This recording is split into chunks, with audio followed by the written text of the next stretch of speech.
Bonjour, c'est Thomas de Polyworkshop. Aujourd'hui, je vais vous répondre à une question que j'ai beaucoup en ce moment. Il y a deux imprimantes Lego Mars 3, laquelle je prends, la Mars 3 ou la Mars 3 Pro.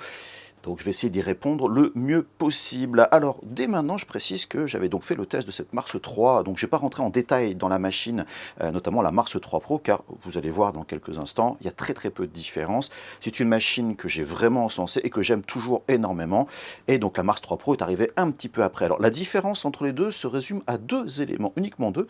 Vous avez au niveau de la Mars 3 Pro, sous, on va dire, donc l'écran, vous avez une espèce de lentille de Fresnel qui va, on va dire, rediriger l'éclairage des UV pour être bien vertical et, en théorie, améliorer la qualité de l'impression. Ça se retrouve sur la Saturn 2, que j'ai testé aussi, c'est une des vidéos enfin, sortie il y a très peu de temps, qui voilà, est censée améliorer la qualité de l'éclairage, et qui dit améliorer la qualité de l'éclairage, va théoriquement améliorer la qualité de l'impression. Donc voilà, première différence, ça. Et la deuxième, vous avez un filtre à charbon actif intégré dans l'imprimante pour filtrer les mauvaises odeurs des imprimantes 3D.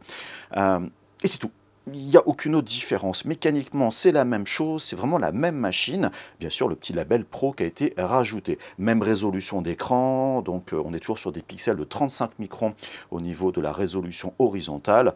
Donc avec des impressions avec des couches de 35 microns, ça fait des petits cubes, des petits voxels de 35 par 35. Et je précise, toutes les impressions que je vais vous montrer dans la vidéo ont été imprimées avec cette résolution.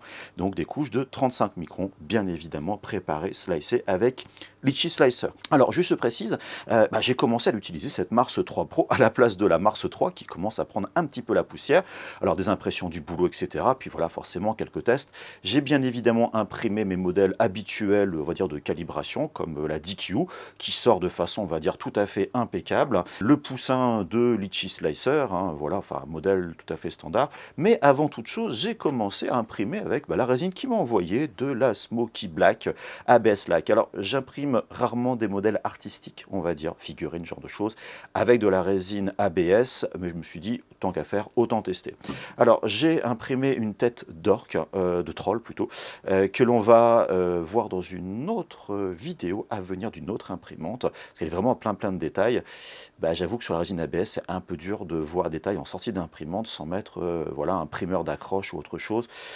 Donc voilà, dire si la résine est bonne ou pas bonne, j'avoue que j'ai vite swappé pour une autre résine, c'est-à-dire la Sirayatech Navigré, que vous connaissez sûrement, j'en parle dans beaucoup de vidéos. Et j'ai fait donc toutes mes impressions de comparaison avec cette résine-là. Bien évidemment, quand vous comparez deux imprimantes, il faut comparer ça avec la même résine et, si possible, les mêmes paramètres d'impression. Et c'est ce que j'ai fait ici.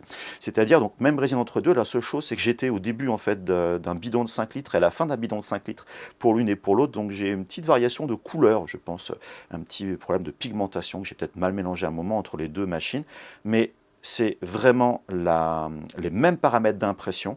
Il y a même l'impression en fait de deux modèles qui ont été faits avec le même fichier exporté depuis Litchi Slicer. Voilà, ça s'arrête là. Donc, théoriquement, il y a zéro différence au niveau de la préparation du fichier et de la résine. Ce qui va jouer, bien sûr, c'est la qualité de l'imprimante. Alors, quand je sors mes modèles, typiquement, cette tête, on va dire, de troll, alors l'impression est nickel, quelle que soit la machine, franchement, c'est nickel. Sauf que, à vue d'œil, je ne fais quasiment aucune différence. Alors, je viens de dire quasiment à l'instant. Le quasiment, et en cherchant vraiment de très près, on va voir des micro-détails qui vont sortir un petit peu mieux sur la Mars 3 Pro, c'est-à-dire au niveau des rides et les petites écailles, genre de choses, les creux seront un petit peu plus creux, par exemple. Mais le côté, on va dire, le côté très net des détails, ce qu'on appelle le piqué, on va dire, en photo, a priori est pareil. Et même en regardant sur ma loupe, j'ai une loupe lumineuse, tout ça, j'avoue que je vois pas vraiment la différence. Donc j'ai testé sur différents modèles, donc voilà, donc là je suis sur un autre modèle par Loot Studio que j'ai imprimé donc dans deux tailles, en tout petit, en miniature 28 et en 75 à peu de choses près, si je me trompe pas dans la taille.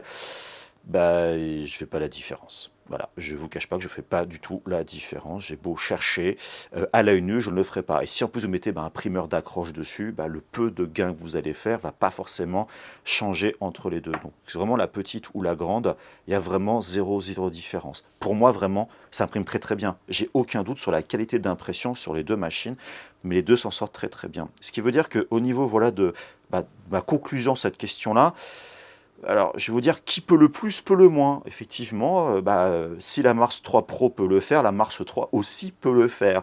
Est-ce que la Mars 3 peut faire des trucs de la Pro? Je vais vous dire oui, à peu de choses près. Ce qui veut dire que si vraiment pour vous le système de filtration à charbon actif vous rassure, au lieu de l'acheter à part, vous l'aurez directement intégré. Il va s'allumer quand vous allez imprimer, etc. De vous dire, bon, peut-être que l'éclairage sera un petit peu mieux, peut-être certaines impressions que je n'ai pas faites, hein, pourquoi pas, peut-être s'en sortiront un petit peu mieux. Donc si vous avez les quelques dizaines d'euros en plus pour passer à la Mars 3 Pro, passez à la Mars 3 Pro. Si vraiment vous voulez passer à une nouvelle machine ou vous lancez dans l'impression 3D résine, et que voilà, vous êtes sur une ancienne génération de machines, passer une machine de 35 microns en résolution horizontale va déjà faire une différence et c'est déjà une très très bonne machine. Donc voilà, désolé de cette réponse, on va dire, de Normand. Peut-être bien que oui, peut-être bien que non. Je suis Normand, hein, j'avoue.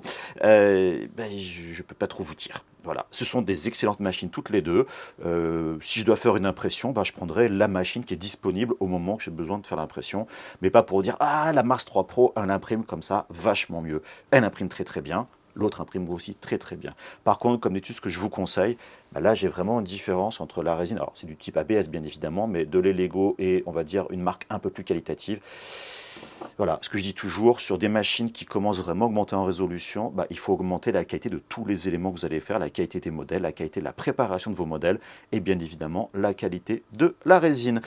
Voilà, donc j'espère que je vous aurai quand même un petit peu aidé avec une réponse un petit peu floue, je vous l'accorde là-dessus. En tout cas, voilà, vous ne ferez pas d'erreur en prenant l'une ou l'autre, ça par contre, je continue là-dessus. C'est des machines qu'on utilise quand même dans le cadre du travail très régulièrement, faire nos tests et ce genre de choses. On en est très content, donc voilà, il n'y a pas d'erreur sur en tout cas le choix de la Mars 3. Après pro ou pas pro, limite, c'est à vous de voir avec votre budget et vos envies. En tout cas, merci beaucoup de m'avoir écouté et d'avoir, j'espère, répondu à votre question. Et je vous dis à très bientôt pour d'autres vidéos sur Polyworkshop. Allez, bye bye.